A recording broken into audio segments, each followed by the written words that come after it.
Every player gets his shot blocked, and that's no big deal, but as a competitor, this is a statistical category that you definitely don't want to be leading. So you can easily find the defensive numbers, aka blocks per game, but there's almost no info on which player got his shot rejected the most, which is where I come in with another unconventional video topic. But it's the dog days of the NBA, not a lot of things happening in the league, so why not?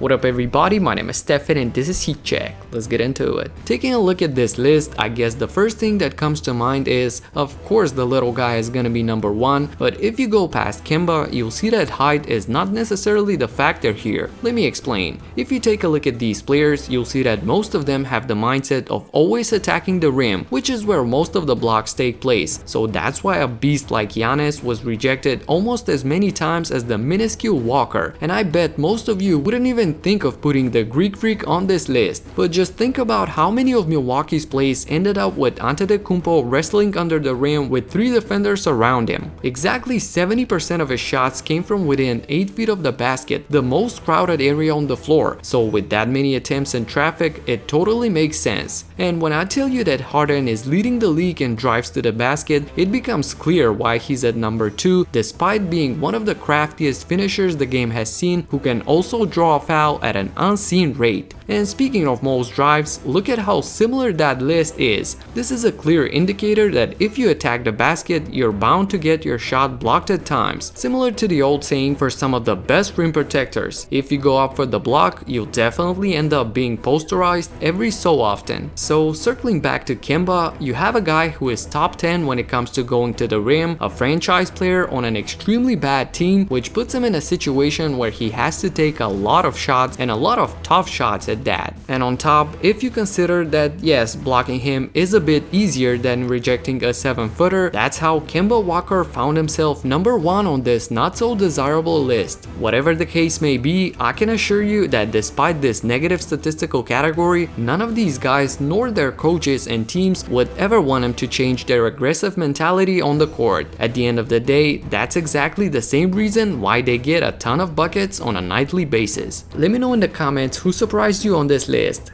That's it for now. If you like this video, subscribe and hit the notification bell so that you don't miss my future in-depth analysis. Talk to you in the next one. Peace out.